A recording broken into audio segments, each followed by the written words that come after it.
We're on. Hi, everybody. It's Maria from What's the Story with Maria. How's it going? We want to welcome you. I have a very special guest tonight, and I'm going to tell you all about it. We want to welcome you to What's the Story with Maria. Tonight is December 10th. Mm-hmm. It is Tuesday. We're always here at 9 p.m. Tuesdays, religiously. Rena Crignelli-Bergi, that's my cousin from Massachusetts. She's joined us. David Foley Jr., he's on tour with Les Mis. He's joined us. Hi, sweetheart. Ed Kutu, he's out in Rocky Hill, Connecticut at Blade Salon. So if you want to get your hair did, go see my friend Eddie Kutu. They've joined us right out of the gate. And they're usually, well, David, you're not usually this early. What's happening? But Rena and Eddie, yeah. Michael Mackesy, Eileen Angel, Dominic Pupa have joined us. Mark Katzoff, he's in Massachusetts. David Slauson, hi, sweetheart. Michael Mackesy, I'm not yet, but pretty soon I'm going to talk about the new project that's happening in Jersey City. Oh. Yep, a lot of great things coming, and Michael is at the center of it. So I'm going to fill everybody in. Hey, girl, to you too. I'll see you this Saturday. I'm waiting for the green light on promo stuff, and then I'm gonna promo. We're working on a project together, which I'm so cool. Happy about. It's really a great thing that's happening in Jersey City. We're bringing some great music there, and Michael is at the center of it. It's really amazing. Do you know Michael Mackesy? He's a musical director. I do. You know what? If you ran into him, you'd say, "I know him." One of this, like I did with you, Tim. So I said to Tim. Now, Tim was introduced to me by Stephen Daniello, who's also going to be on our show tonight. He's the one who actually called me a few weeks ago and said, "Hey, I want to do a holiday show with you." He's been on the show before. And I'm so happy. He's a chef. He's an amazing chef. Yeah. Hi, Kia Nelson. She's joined us from Philly. And he said, "Can I bring my friend Tim?" I said, "Sure." And he was on his way to your show, to see your show that night. She said, "You don't know Tim Moss?" I said, "The name doesn't ring a bell." But then when I saw your picture, I said, "Wait a minute, I know him." So it's that kind of thing. So Stephen was having a 14-hour catering day because he is a chef. And he's on his way. So as soon as he gets here, and there is my friend Leo Rodriguez. He is what I call my accidental assistant. He started off as an intern, doing all these great promos, and then he was just too good at what he did. I had to start paying him. I said I couldn't. Leo, look at what came in the delivery. Leo helped me order promo. Oh, sweet. Look at what came. Look, I already have my lipstick on there. How amazing. So there's a lot to talk about. So Tim, I think we're going to forge ahead, and when Steven gets here, he gets here. Okay, so there's my friend Kenny Holcomb. He's out in Nashville. Hi, Kenny. Annette Zito. So cool. Oh, we get so many amazing people. Amazing. Just from all around the country. All around the country. Great. And then we get some Australians too. We get Australians. We get Canadians. We get a lot of really cool people that pop on as the show goes on. So now, you and I are neighbors. You live right up the street, which is so wonderful. Washington Heights. Washington Heights. And you said, and I love Washington Heights, and you said, I've been here long enough to remember that it wasn't always the place to be, right? Yeah. I've been here 13 years, but you've been here 30, right? Yeah, 36 years, I think. What would you say is the biggest, or what are some of the changes that you've seen? Oh, it's clean, it's safe, it's nice now. People are nice. It's all of that, because it wasn't right. This was back in the early 80s when I first moved to New York. Wow. New York was one of the most dangerous cities on the planet. And Washington and the Bronx Heights, especially, which is very close to where we are. And Washington Heights was one of the most dangerous neighborhoods in one of the most dangerous cities on the planet. Yep. And I moved in here. Well, because it was affordable. Absolutely. And they didn't even care if you had any kind of credentials back then. They just wanted to rent these apartments out. Yeah. I have a friend that bought an apartment up here. He had no money. Do you know what he did? Because they were so inexpensive. He literally maxed out his credit cards and cash advanced. And bought like a tiny studio. And then about 7 years later, sold it and did really well. Good. And by that time, he was doing better. But now Leo has posted probably some of your stuff, Tim. So what Leo does, which is great. Yeah, Leo's the sweetest. He made our promo tonight. The promo with you and Steven in it. So Janice Delroy Kinder has joined us. Hi, Janice. How are you? Hi. So Leo's really great. He will post different things as the night goes on. Liz Goldenberg has joined us. Hi, Liz. Forrest Hedden has joined us. Hi, Forrest. Suzanne Mason. Liz Goldenberg is watching us from the airplane on her way to Charlotte and Houston. Wow, Tony Garcia has joined us. You need a cup, David. Leo just posted the link. So if you could just click on the link. And actually, you know what? I'm going to do this now since we're waiting for Steve. Sure. If you don't mind, Tim. Not and at then all. We're gonna go full steam ahead. So here are the cups. Those They're are only great. $10. So it says, "What's the story with Maria?" That's our logo. And now, don't mind the lipstick, but go ahead, keep eating. So that's that way, right? That's our saying, and I can't wait. We always have food, so you can enjoy your coffee or whatever. We're having delicious apple cider, which Tim brought, and he brought cinnamon sticks and clove. We heated it up, and we are enjoying that. It's winter time. This is what you do in winter. So that's $10. Look what else is $10. Could you die? Oh my God, I love that. A little tote bag. Isn't that cute? That's fabulous. So now they're passing the laws everywhere that they will charge you for plastic bags, so you don't have to worry about that. You just carry your What's the Story with Maria. And now this is the piece de resistance, as they say. This is a little more expensive, so don't flinch. It just was more expensive. So look at this. Oh my God, I love that. Do you love it? I was gonna have Stephen put it on when he got here. It's the What's the Story with Maria apron. It says, "Go ahead, keep eating." Bravo. And it has my face on it. I'm a little younger there, but it's kind of become my logo. So. And it's blue. Originally, I had them in red. I love that. But I'm pulling away from red things these days. I'm really focusing on blue. You're embracing your blue. I am embracing my blue and hoping that you will too. So anyway, that is what's happening. And Leo, thank you for reminding everybody. So if you want to order any merchandise, please go to that link and you can order it. And you can either Venmo me or I can deliver it to you. If you live close by, I'll bring it to you and there's no shipping cost or anything. If not, I'll ship it out to you. Okay. Who else? Maria Filiamani. Richie. You know Richie? Yeah. Hi, Richie. Tim. Yeah, in Tampa. He's in Tampa. How cool. All right. So Richie Lopez is in Tampa. Richie remembers what Washington Heights was like back in the day. Did he live here too? Yeah. Okay, Richie. We're just talking about the Heights, life in the Heights. How it's changed. Maria Filiamani, she's out in Morristown, New Jersey. Paul Bruno, he's out in North Bergen. Karen Keene, she's in Massachusetts. Edie Gershman, hi, sweetheart. I got your message today, but I was at a training session. I will call you tomorrow. Edie is in Chicago. She's she's my Rodan and Fields rep. And I also sell, I'm like a nut. I do a million things. And I also sell beautiful skincare. Isabella Raskowski has joined us. That's my cousin Marisa in Massachusetts. I think the gang's all here now. Sweet. I'm going to forge ahead and let's talk to the beautiful Tim Moss. Oh. Gene Simpson done. Oh, guess where she is? Illinois on the Indiana border. Oh, okay. Perfect segue. Yes. Greg Scott. Richie Lopez says hello. Okay, so Gene, you will find Tim most interesting. Tim grew up in Indiana, right? Yes. Okay. And Indiana was different then than it is now, or pretty much stayed the same? It's changed. It's changed also, yeah. But I grew up in the countryside. Okay. Of north central Indiana. There was like no cities or towns around. It's Indianapolis in the middle of the state, South Bend up at the top by Michigan, and we were like right in between the two. And how did you as a young person find the arts, or did you not find them until you moved? No, I always wanted to do the plays, and I always wanted to be in swing choir and sing and all of this. Yeah. But boys weren't supposed to do that. And oh my God, the big thing was I always wanted to be a cheerleader. Oh my God. My father and my brother were both jocks, so I was forced to play basketball and baseball and all that. And I was like, I don't want to. I want to be a cheerleader. I want to put on a cute little skirt. Of course.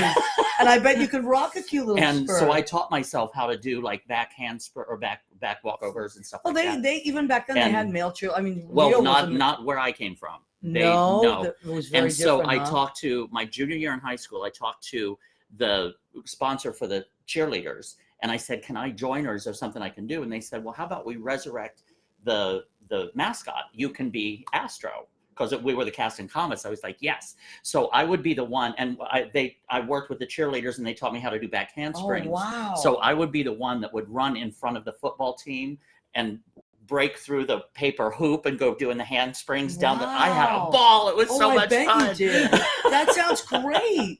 Well, somebody has to be adventurous and do that. Yeah, but I don't think they've ever had a male cheerleader since. You know, we were talking about this earlier, and I think this might be a good time to bring it up about the creative. Yeah, the creative gay minds. kid being yeah. the creative. Okay, so speaking of creative and gay and kid and beautiful, my friend Danny Cohen. Do you know Danny Cohen? He's a comedian. I bet you do. We might. Yeah, we might Danny, cross paths. You have to get on the show. Danny he's such a funny, incredibly funny person and does stand-up comedy, but he also is very artistic in other ways, does stenciling and all that kind of stuff. Nice. He's created a line of neckties that are to die. Cool. Like hand sewn, beautiful. Oh, wow. So Danny, please, you got to come on the show and talk about your neckties, okay? Just let me know when, honey bunny. Andy, Arizona Pratt. Hey, Tim Moss. Hey. Is that your friend? Oh, there? Arizona, yes. Hi, Okay, honey. great. Look at that. So Leo has posted Tim Moss's page. And now Fernando Marulanda has joined us. Melissa Manchester. Hi, Melissa. Hi, honey bun. You've been traveling all over the country with that great show. I wish I could be a fly on the wall. So, Melissa, if you want to post the link to where the tour is going next, I don't think it's over. I think it's still traveling. Please feel free to do that.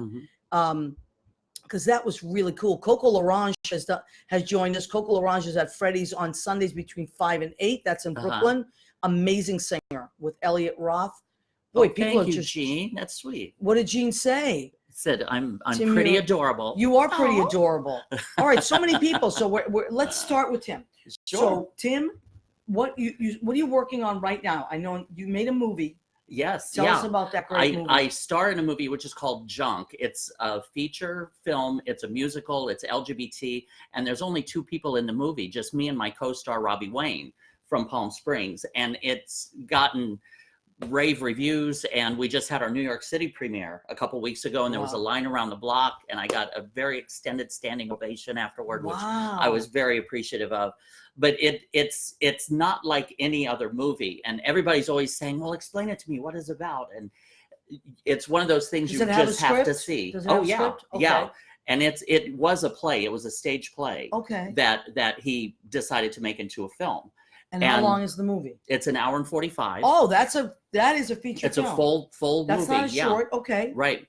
And it's basically about an older gay man and a younger gay man that go in to clean out the house of a recently deceased man. Wow. And there's porn everywhere. Oh, no. And we kind of piece his life together based on his possessions. And it's also the generation gap where my character, being an older one, is just constantly berating him with how things used to be and when things had a meaning. And one subject that we touch on is tattoos. For example, when we were young, if a man had a tattoo on his arm, that symbol, that meant he was rebellious. He was a tough guy. He was outside the law. A motorcycle, do not mess with that guy. Right. And now a tattoo has become a sign of conformity.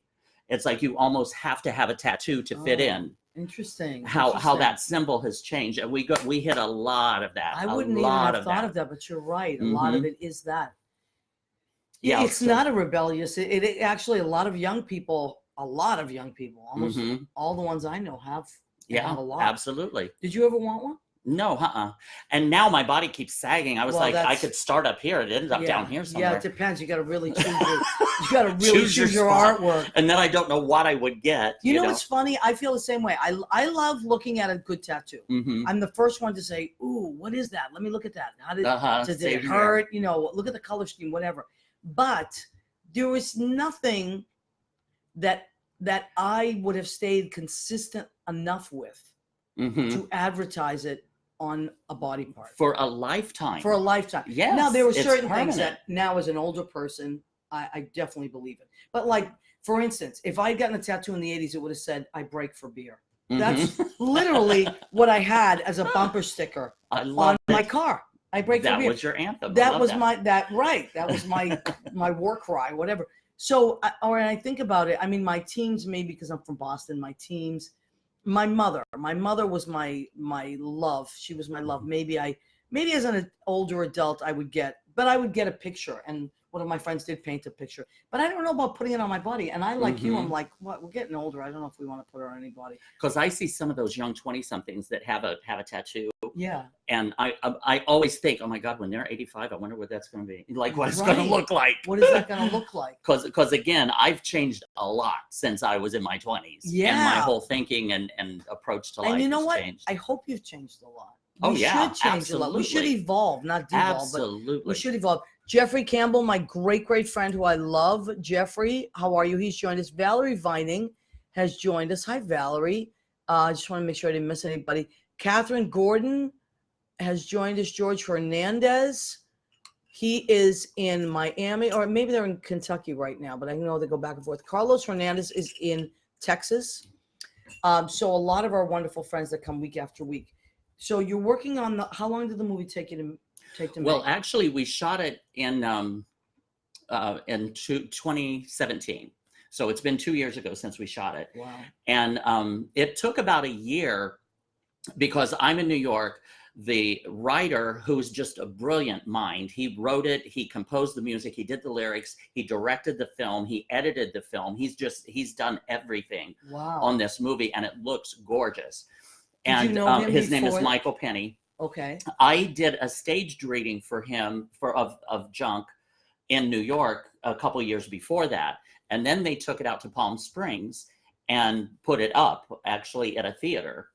And so he decided when he was going to make a movie, he liked my performance in New York. So he had me from here and Robbie from Palm Springs. He said the two of you would make the perfect chemistry. Now you had and never we met did. Robbie, right? No, we would Skype rehearsals. We would rehearse over cool. Skype, but we never met in person until I landed there to shoot the Really? movie, and we Now, were there for a month. What's shooting your it. relationship in the movie?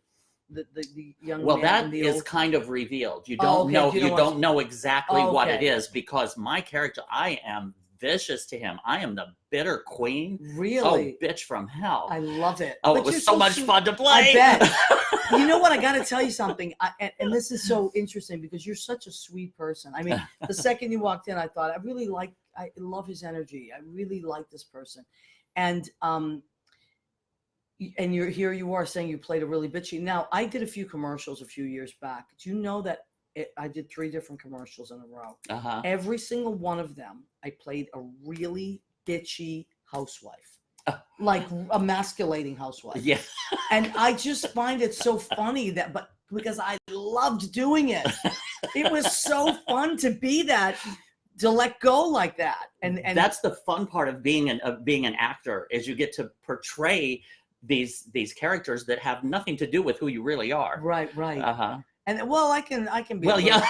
I mean, my friends will laugh and say, "Oh no, they've seen me." Typecasting. That kind of thing. But I think I'm on the nicer side. I'm not mean, but I can really kind of cut your whatever if I have to. Jerry Mastrolia has joined us. Jerry, I saw you did your show at the place in Jersey. I was looking at pieces of it, and you're so beautiful. He does great impersonations, and Jerry Mastrolia, he's wonderful. He's doing the Golden Gaze right now on tour. John Roman Lars has joined us. Jeannie Soul, you know Jeannie? Oh, I love Jeannie. We've done a lot of shows together. Jeannie, I love Jeannie. Talk about a voice. Whoa! And talk about some. Yeah, exactly. She will kill you. Do not mess with Jeannie. She is Boricua. She is Boricua. She will cut you. She will. Michael Vaccaro has joined us. He's in LA now. Michael Vaccaro is joining me next week. This is big because he's in LA and he's flying home because he's a New York boy and for Christmas. So he will be here in our studio, and we're working on, because we're going to have another friend of ours join us, but his schedule has changed. So we're working on getting someone else in there. We're going to have so much fun. Now, Michael Vaccaro is a vegan, but he's also Italian. So we're going to do it like an Italian Christmas meal because, I cook for my guests. But Michael is bringing the vegan side of it. So I'm going to get creative and make a vegan meal. Michael, I was thinking maybe pasta with some nice marinara. And but I might go with something else too. Well, let's see. But it's got to be, and I can get a vegan dessert. Don't worry. Thank God for Trader Joe's. Yeah. Right. My nieces are vegan, by the way, Michael. I don't know if you know, because he said an Italian vegan, and they always say the same thing. You got to be creative. Oh, okay. So Jeannie says you got Tim Moss. Oh, She loves Tim I Moss. love her. Did you folks sing together? Yeah, we've done shows together, like variety shows or prides. We performed at Really? Yeah. How cool is that? Uh-huh. So Yeah, because you- I'm also an LGBT activist. I tell me about that. organize different events. I've either political events. I'll host a political events. How did you get into that, Tim? I don't even remember how I did. I just wanted to do something for the community, and I can sing, I can act, and I can host a stage show. So I hosted Staten Island Pride for about 4 years, and I hosted Brooklyn Pride for about 4 years. And I hosted last year Bronx Pride and one Bronx Pride a couple years, and yeah, so Wow. I'm kind of on the forefront. And yeah, but that's wonderful. So people know who you are, and Yeah, you're doing great yeah. things out there in the world. hmm Now, as a kid, as you said, it was very different. In yeah, Indiana. growing up in Indiana. And but I wanted to get back to this because we were talking earlier. I just find this phenomenon of, especially back then, our age, we're in that same age group, and it was very, very different. hmm But we kind of found each other without knowing we found each other in the arts. Uh-huh. And now we joke about it. But it was, and I can always tell it's the creative kid in the family. It usually is. Yeah. And I want to put this out there because you said to me that sometimes people may think because we're out there and we're showing who we are and that we may be influencing the kids. Yeah. Influencing the kids. Now, I just want to put this out there. Most of us were surrounded. Most of the people we were surrounded by were straight, but that didn't make us straight. Right. Right. So like that's a choice. Yeah. And Seriously. really it was people, we were surrounded, like I would say 98%. So if influence is what you're arguing, it is really. I grew up in the countryside of Indiana in the 60s and 70s. Wow. I never even heard the word gay or homosexual. I didn't know what it was. I just knew I was attracted to the other boys. Right. And I didn't know why. I thought I was crazy. I honestly thought I was crazy. And I ended up having to move and leave everything and everyone I knew to come out to the most dangerous city on the planet and live in a dangerous just so I could live out and openly at that time. But people don't realize that now. I know. Yeah, and I was telling him there's this line from this movie that's from a movie, and I'll think of it hopefully before the show is over. But Richard Thomas plays a character whose lover dies of AIDS. And he says to his lover's mother, who has come out to bury him, but she doesn't want to have anything to do with it. She doesn't, and she's blaming. Knew a lot of that. Yeah, too. Of course. And Richard Thomas says, "I wonder how many of us moved to this godforsaken cities so we could please our parents." In other words, don't worry, we'll get out of your face. We'll go where And I never forgot that. Hey, Johnny Tamara, how you doing? That's my friend Johnny Tamara. Hi. He's a very talented guy. And this is his season. He does a lot of the Christmas seasonal stuff. Jennifer Pace, speaking of talented, do you know Jennifer Pace? She works at Marie's Crisis. Oh, okay. She works at Brandy's, incredible jazz singer. I think you're back now from California. Her dad is also a jazz guy, and so she was doing a gig with her dad out in California. That's so cool. And so now tell me about Palm Springs and what's happening out there, because that's a whole new world out there. Right. And it's really like exploding with amazing talent. Well, I also did a cabaret show, which got critical acclaim here in New York. Tell us about that. So what was the name of it? It was called Tim Moss, Alive, Fun, Fabulous, Flamboyant. I love it. And basically, I reveal I tell my story through song, through familiar songs, but we give them a different meaning.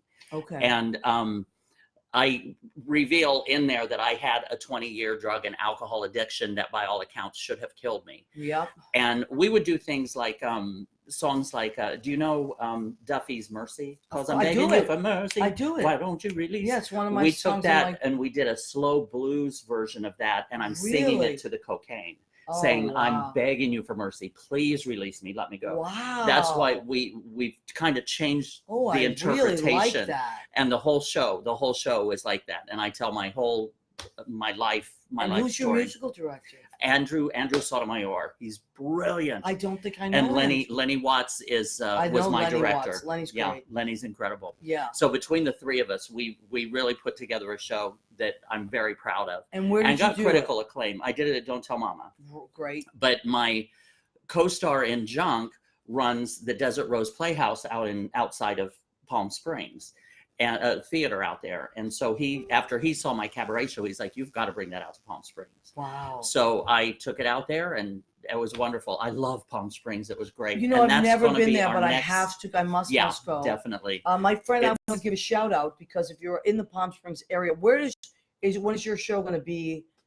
Well, we're not sure just yet, but Okay, so hopefully around the end of February, either the end of February or end of March, we're going to take Junk out there and have a one-night premiere. okay, And then wonderful. probably later in the year, like in the fall, I will take my cabaret show and we'll take Junk out for a little bit longer run. Okay, so if people want to, I guess you could go to your website. Is that the best, or Facebook? Yeah, I have a website. How do people follow Facebook you? is really the best because I think so, I too. just keep throwing everything on there. Me too. I do have a website which is Tim Moss, TYMMOSS.com. Okay.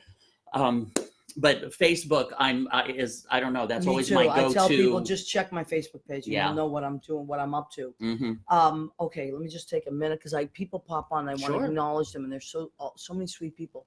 Jay Rivera, the wonderful Jay, very talented actor and singer, comes into the duplex, and Oh God, I love the duplex. the duplex is a great place. It's just a great magical place. Chris Colacho has joined us. Hi, Chris. How are you? So now, if you're out in the Palm Springs Spring area, there's a couple really cool things. Look for Tim's show. So go on his Facebook page and look for Tim with a Y, Moss, MOSS. And while you're out there, after you've seen Tim's show, you want to get a bite to eat before or after the show. You want to go see my friend Paul O'Halloran. He has a place called Paul Bar.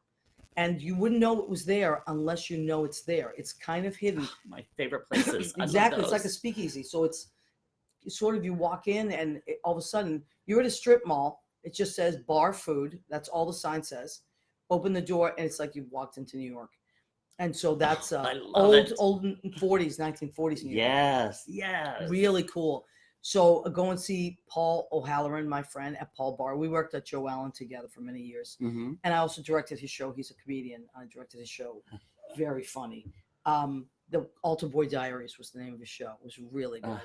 And he's posted, Leo's posted Tim Moss Entertainment. Wonderful. Yeah, that's my website right there. Okay, beautiful. Yeah, that picture was me when I was in, we were going from Munich to Salzburg, Austria. Wow. And so we were up in the Alps. And so we stopped and I had to get out of the car and sing Sound of Music. Of course, the hills are alive. Hills are alive. Tim, you would have lost your gay card if you didn't do that. Exactly. Someone would have arrested you and taken away those pink shoes right then and there. You have to. Did somebody film it, I hope? Oh, yeah. Okay, yeah. And you spun around like that? Like Julie Absolutely. Andrews? Had to get the spin in there. Oh, my God. Oh, and what's interesting too is actually one of the big, more poignant moments of Junk is about the Sound of Music. Really? Yes, I do a whole long monologue about the Sound of Music. Oh, I can't wait to see it.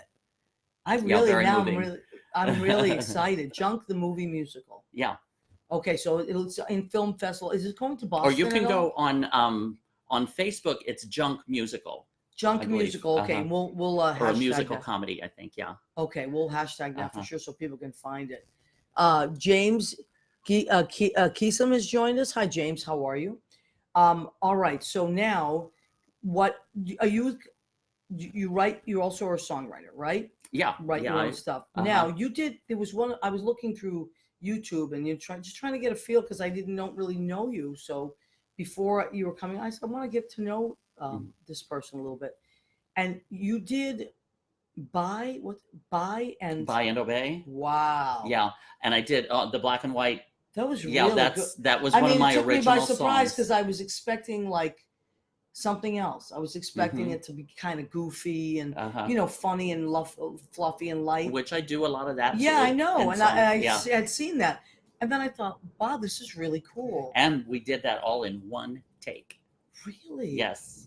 Yeah. From beginning to end, it's nonstop. Buy and Obey, and tell the listeners what you had intended for that? Because I know what I got out of it. Yeah, well, that was just basically, we wanted to do a socio-political, we originally talked about a web series. And he said, well, what song could we do for that? And I said, well, how about I just write one? So I started writing this out, and it just kept coming and coming and coming and coming about the state of our society. And actually, I did that several years ago. That's probably about 2015 when I did that. Really? And that still applies today. Oh my God. I thought you had just written it. That's Yeah. incredible. And so it started coming out as like a spoken word piece. And I thought, hey, if it ain't broke, I've never done spoken word, but what the hell? Or what the hey? Sorry. Yeah. Well, you can say hell. You can say hell. Nobody cares. But, okay. So now, so something like that, did you just wrote down all the words and then you produced the sound around it? Mm-hmm. Because it has a very interesting sound, which I really liked. Yeah, a good friend of mine, a DJ who's in Austin, Texas now. He had written, or he did the music production on it. Okay, that was really, you can tell him. Reggie, Yeah, that was really, really cool. It got my attention right away. It was done in black and white. Yeah, DJ or Reggie Strickland. Yeah. Reggie Strickland. Okay. So just really cool stuff and different. And, it's really not like anything else. Like what you do That's is like, what I you're like very to unique. do. That's what I like to do. Yeah, you're very unique. And what I got from you just watching some of these things is, you know who you are. I'm getting there. But you do. You know who you are. You're not trying to be anything else. You're not trying to copy anyone else. Yeah, right. You've pretty much said, this is who I am. This is what I have. And I'm happy to share it with you. Did that cover it? Yeah. I mean, that's what I got. Take it or leave it. Right. This is me. Okay. And you know what? Good for you. Good for you. Frank Skillern has joined us. Hi, Frank. He comes in week after week, and we appreciate you.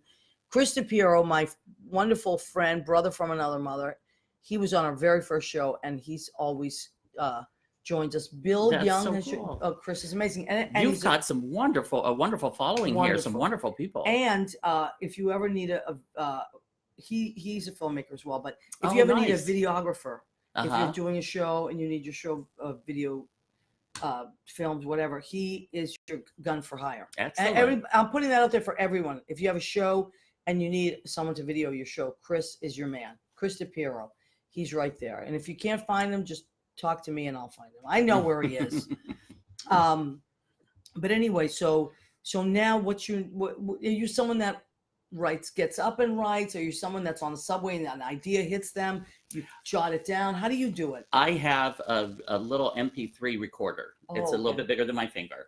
That pretty much goes everywhere with me. And I'll get script ideas, an idea for a movie, an idea for a television show. I'll get an idea for a song, a chorus of a song or something, and a lot of times at about 4 o'clock in the morning, when I'm dead asleep, ding, some song will hit me. So I have to get up and try to find it and record it. And you hear the melody in your head as well? Yeah. And I've got a lot of songs that I'm working on right now for for your CD. Well, for a CD, we're talking about putting together or what we used to call an album. I know, that really has changed so drastically. Right? Everything is digital now. It's like you don't even get a CD is outdated. That. I like having something. I did too. I really like having something in my hand. Here it is. Okay, now I'm going to put it in the car or whatever, and you can read it. Right. I mean, nobody reads digital. How much more do you want to look at your computer? Yeah. Or your phone? Right. And then I don't know about you, but my attention span is like all over the place when I'm doing that. If I'm reading something like a book, I'm engaged. But if I'm reading something digital, you got my attention for about a minute and a half. And can I also just ask everybody out there, if you see like an independent artist, because I know a lot of incredible artists out there that have CDs or have music out there, you have no idea how much it costs to do a song, let alone an album or a CD. God. But if you have an artist that you like, buy their CD. Absolutely. Sacrifice 1 or 2 drinks at the bar and actually buy the CD, because that means so much to the artist. I know, and really I have 2 CDs, but one of them I don't have many copies left, so I kind of like keep it here. The first one, but the second one I still have copies, and I love it when people still come up and say, "Hey, can I buy your CD?" I'm like, "Great," and they're only $10. And all the songs are original, all produced. And it does. It costs a lot of money. Yeah. You know. So Leo has posted more stuff of yours. Now let's acknowledge David Wayne Schism has joined us. Hi, David. Mm-hmm. Roy Taggart, he is in Canada. Remember, I was telling you we have cool. Canadians as well that join us. How are you? Must be freezing up there, Rory. I imagine it's cold here. But these in New York. damn Canadians, they just walk around without jackets. When Rory lived here, I would say, Rory, your jacket. And he'd say, oh, yeah, that's right. It would be January 17th or something. And he had a windbreaker, like paper thin. Rory, what are you doing? But he just, you know how Canadians are. They just float around in that cold. They don't care. Kyle Panderer has joined us. Hi, Kyle. How are you? So talking about creative, now are you creative in all parts of your life? Are you someone that also paints or cooks or does other things? I don't really cook that much. I can when I have to, but I'm not. Thing. Yeah, I don't have a passion for it.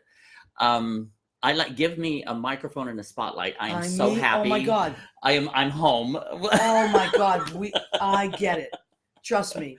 I mean, I said this to Judy the other day. I go, because I was running to all my jobs and a lot of them entail entertainment. And she said, oh my God, what is wrong with you? You're always running to work. I said, I love it. I hope I die with a microphone in my hand. I mean, it's just, that's something I would have tattooed. But there we go. Yes, a microphone.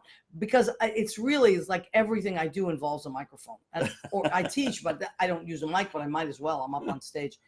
That as well. So I do love that. I am a big ham, and I do love to entertain and educate. It's like kind of like, and entertainment in a lot of ways is education. Yeah, absolutely. So and it broadens people's mind and opens people's minds to different things. And I love to do that. Lately, I tend to be more drawn to plays and monologues. Most of the time I'm drawn to music and things of that nature. But lately I just feel like this need to write things down and really. Then something's telling you that's what you need to do. Right? Has that happened to you? Oh God, yeah. Follow those instincts. I used to be that way with songs. Songs would just literally be bursting out of me. I think if I don't write this down, it's going to attack me or something. And then I would write it down, even if it didn't make sense. And then I could put it away for a minute and then go back and look at it and try to make sense of it. Well, that's actually what I'm doing with this upcoming album. Really? They're all songs that over the years that came popping up. And I'm like, it's time now that I need to do this. But the weird thing is there's a couple of dance tunes in there. There's one that's kind of country. It's got kind of a country feel to it. Another one is kind of show tune sound. And then I've got one that kind of brings in all different styles. Wow. And one that's jazz. So that's cool. I'm thinking of just calling it something for everyone. Well, why not? If that's what pops in your head, why the heck not? All right, let's see who else has joined us here. And then I think we might, Vincenzo D'Amato. Hi, Vincenzo. Hey. That's my, one of our godfathers in Boston. It's different. It's not Godfather like you think, like the movie. Yeah. Compadre is like, it's what I think it used to mean. A lot of the Italians that migrated here from Italy, they came from certain villages and they were all friends. And then when they would come to this country, they would find their own village, so to speak. And Jimmy was friends with my cousin Joe, who I loved so much, and they were from Abruzzi. And so I got to know these wonderful people through my Uncle Joe. And they're always so tight knit. Yeah, great guy. So I just saw him at my grandmother's 100th birthday. Oh my God, 100th. And she is a firecracker. She loved her. It. Talk about a microphone. That's where I get it. You couldn't get that mic away from her. We roasted her. My cousin Rena and I roasted her. And she was like, she wanted that mic back so she could tell a story or sing a song. I'm telling you, if she was born God, how beautiful. In our era, she'd definitely be a comedian. Definitely. Alex Grayson has joined us. He is a beautiful, beautiful guy, great singer, easy on the eyes. And he is in Once on This Island, the tour. Oh, right now. What a great show. It's my favorite Broadway musical. It was the first show I saw when I came to New York in 1990. And it just stayed with me. I was in the balcony. And I remember just like literally getting on my feet. I couldn't believe how good it was. And like in the middle of numbers, like I was like, oh my God, this is so genius. And since that, it has remained my favorite. So let me see. What do you look? Marisa has said, don't you think an album is like a journal? Marisa, that's it says Isabella. That's her daughter. So that's my cousin Marisa. Marisa, that's actually um, quite intuitive. Yeah, insightful. That's a great. Definitely. What do you think? How would you answer Marisa's Oh question? yeah, absolutely, absolutely. Because an album is kind of what you're going through at that particular time of your life. Yeah. And again, a lot of people will write down in a journal what is going on in their life. Me, I like music and sound and right. We words like and to all make of it that. rhyme. We Yeah. like to color it and house it in Mhm. music. But I guess you're right. It is very. I never thought of it that way. Yeah, That's they're great. thoughts like you would put in a journal. Mm-hmm. I used to love to journal. I haven't journaled in so long. I used to love to do it. And then I started just writing them in emails, you know? But I feel like journals are coming back, making a comeback. Mm-hmm. I hear a lot of people say, I hear a lot of people talking about journaling. And I think it's important. I think one of the most important things about journaling is hide your damn journal. Yeah. Oh my God. I can't tell you how many people say, my boyfriend found my journal. And it's not even about secrets. It's about privacy. Yeah. It's about your thoughts. You know? That's your innermost, where you're most vulnerable and vulnerable. The purity. Yep. It's your purity within. Yeah. Right. And you'd have to, and I used to do it a lot when I first moved to New York and when I first got sober. Mm-hmm. I used to do it continue because I didn't know what else to do with my thoughts. Mm-hmm. And so that is a good way of directing them. Really, really helpful. I just haven't done it in a long time. I wonder, maybe I should start doing it once again. If you feel, if it's your instinct is telling you to do it, do it. It's really important to do that. Mm-hmm. And you know, as creative people, we write down a lot of things that, or just what I used to do is just write like a line that would come to me. And sometimes I would literally save it, not save it purposely. I would just put it aside and then I'd find it 10 years later. And I think, wow, yeah. Or I would think, I don't feel that way anymore. Right. But isn't it weird how it will take you right back to that moment? In a second. You know what else I found that was mind-blowing? I don't know if this ever happened to you or you folks out here, and feel free to comment. We love that people comment. I used to keep journals, and then years later, I would pick up the journal and I would read about, say, a relationship, and I would have the person wrong. So in other words, I would think it was this person that I was writing about, and then it was exactly like the person I was dating now. Oh my God. And I would say, oh my, wow. And I was able to see my patterns. Or I would say, oh, that must have been that person. No, what couldn't have been, because the years don't match up. And I actually, my journals helped me therapize myself in lots of ways, because I was able to see that I was doing, even though they looked different, they acted different, they had different names, they came from different walks of life. I thought I had changed. But I was choosing the same type of person, and my dynamic was the same. Oh my gosh. And it was maybe about 10 years ago that I found a box of journals, and I went through them and I thought, this has got to end. Yeah. This has got to end. And it has to do with me, because these people don't know. But you probably weren't ready for it until that time in your life. Right. I had work to do. Yeah. Because I'm big on constantly working on myself and trying to improve and trying to grow and allow myself to learn new things and evolve. Yeah. You know, that's because, like I said, I'm a different person now than I was when I was in my 20s. Oh, absolutely. And I hope we are. Yeah, I hope everyone is. Now, I'm going to take a moment. Let me see. Gene Simpson, online private journal. Oh, it's called Penzu. Oh, I like that. Thanks. I love it. My brother read my journal to half the freaking hockey team in junior high. Oh, that's awful. Oh, Gene. Oh my God. I know, poor Gene. Brothers. And Marisa just said brothers. I know, Marisa. I never had brothers, but I can imagine that must be. I have friends whose boyfriends have done that. They've been real jerks about it. And it's never that there's anything going on that's illegal or cheating or anything. It's just private thoughts, you know. And Ed Zito says the process of writing in a flow of thoughts is soul cleansing. It certainly is. Most of you probably know about this, but if you don't know about it, there's a great book called The Artist's Way.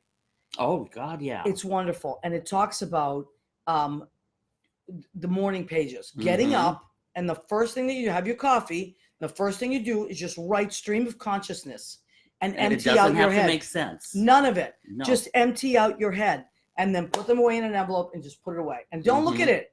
You can look at it weeks later, but you can't look at it then.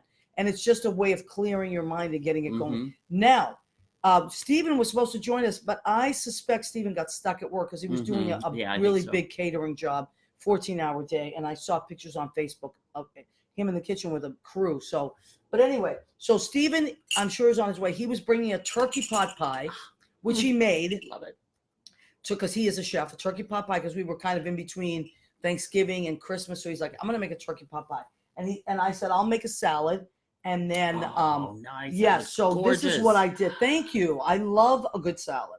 I love it. Is that apple in there? Yes. Yes. I love mixing fruit and vegetables. Me I too. love that. Oh, Tim, we're on the same page. So what have I put in here? This is baby kale, onion, and endive or endives. I don't know. Some people say endive, which is a beautiful kind of bitter, smaller lettuce. It comes in little bulbs almost. Baby kale. And then I put dill, which I love it in the winter. God, I do too. I don't eat a lot of dill in the summer, but I love it in winter. And this is a winter salad. Red onion. And then I chopped up, I have dried cranberries in there. Yes. And then I took Honeycrisp apples, which are my favorite right now. They're super sweet. I chopped them up really small, and then I soaked them in a little bit of lemon and honey. Wow. Yep, and threw them in there. And then I put a spicy Thai chili oil, just little drops, just little, because you can't put too much of that. And I'm going to put a pomegranate vinegar on this, a little virgin olive oil, salt and pepper, bang. We're eating that. Okay. For dessert, Tim, I hope it's okay with you. I'm using my Frosty the Snowman plate. Red velvet cupcakes, because I want to stay in the Christmas theme. We're heading that way, or holiday theme, whatever you celebrate. And I know I still don't have my tree up. I'm not going to put a tree up this year, but I am going to put a little village up that my mother gave me. Today I was working at a new job that I started, and so I couldn't get anything done. I barely got here on time. These look amazing. Yeah, they're going to be delicious. So if Stephen shows up with a turkey pot pie, we'll eat that. Yeah. Otherwise, I have chicken in the freezer. I will cook it for us. Don't you worry. We're going to eat like kings one way or the other. All right, so let me see. We have about 8 minutes left to our show. Can you believe that? Oh my God! Flown Absolutely. by. Let me see what else people are saying. Everyone is entitled to evolve. You're absolutely right. Eudania May says, "That's my honey.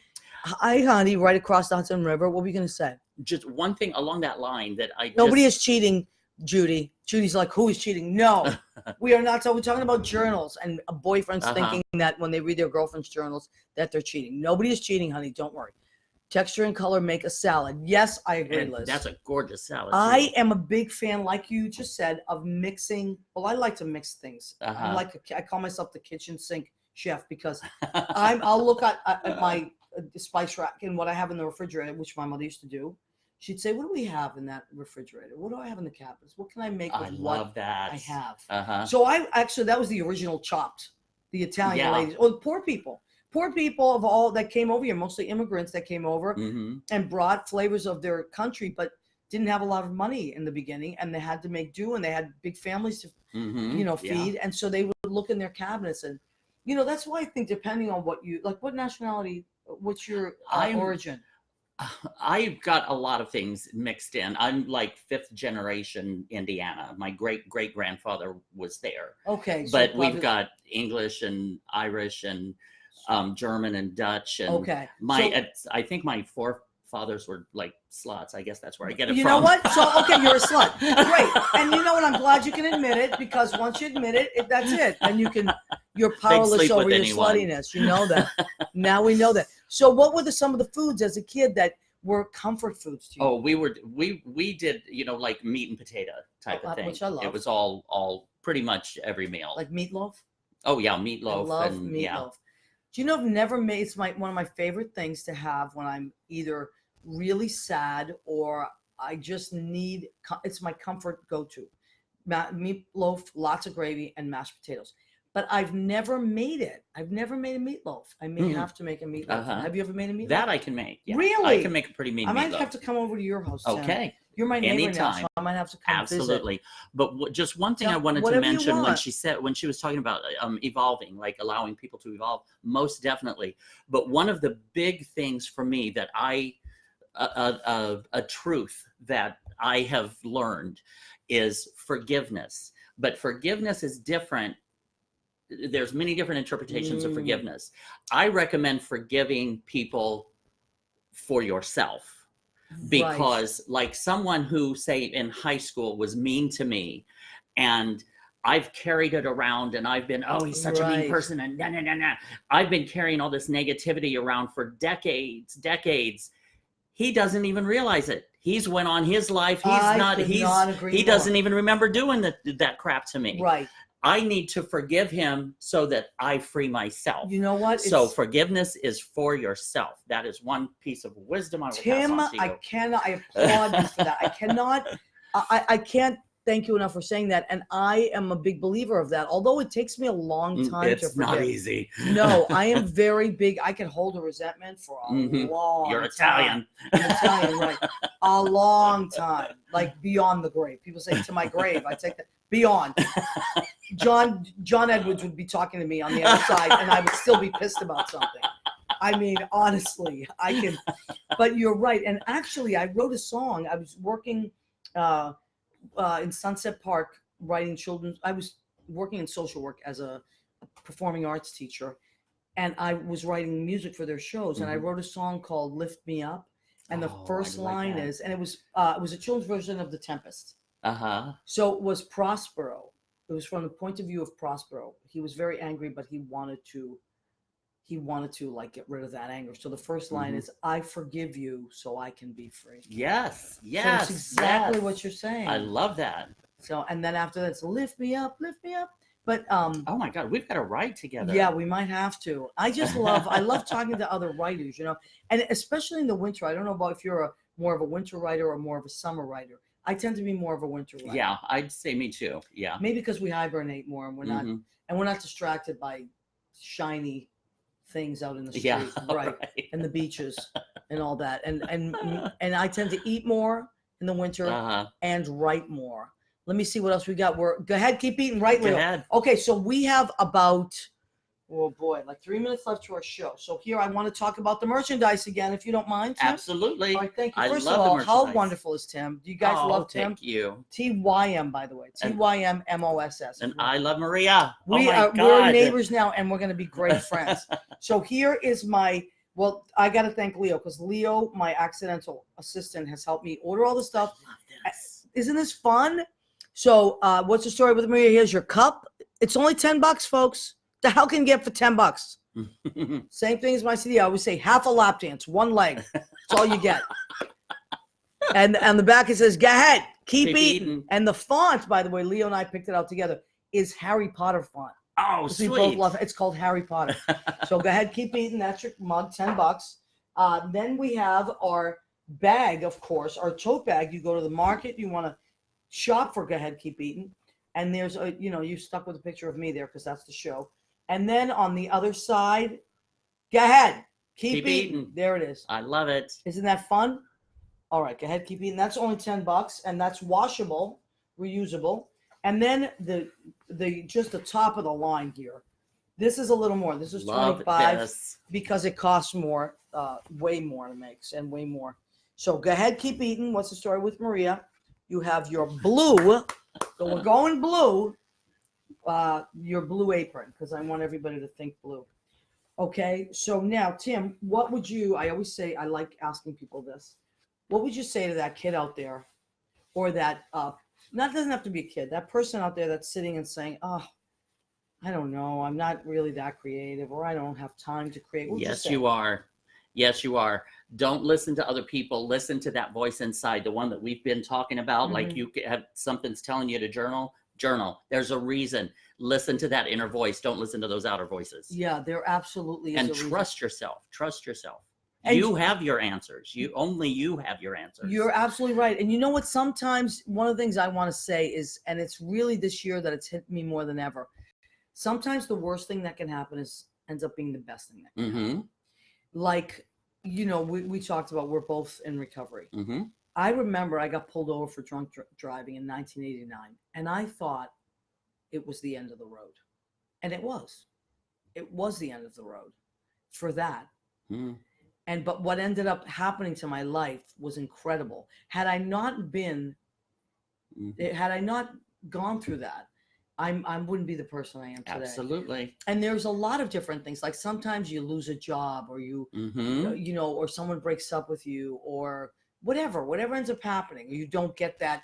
You go to an audition, you don't get it, but then you're there for something else that you would have. It's just incredible how things line up. Right. The full moon is happening this week. Oh, right. Today's 12:10. So Thursday at 12 p.m., which I believe is in the afternoon, or is it a.m.? I think it's p.m. 12 p.m. On 12/12. The full moon would be exactly aligned, and it's supposed to be this incredible thing. So, although if it's in the day, we may not see it. Maybe it is the AM. Maybe it is. We'll look that up, guys, because I don't know, but I saw it today, and I think a lot is happening. Hey, wake up. What's up, Jimmy? How much time do we have? A minute. Okay. We want to thank Jim Bell, our producer and engineer. He's so sweet. We love him. We want to thank Armed Radio. Armed Radio is the mother station. We go under. You want to listen to us on armdigitalmedia.com, armradioglobal.com. I always Facebook Live the show so you can catch us here. Then it goes into podcast, and you just go to Spotify, Spreaker, or iHeartRadio. Type in "What's the Story with Maria?" Bang. It'll come up. I want to thank my wonderful co-host, Tim Moss, Stephen Daniello. I know you're out there. We will see you soon. And audience, friends, fans, everybody, we love and appreciate you. Come back next week. Thank you and good night.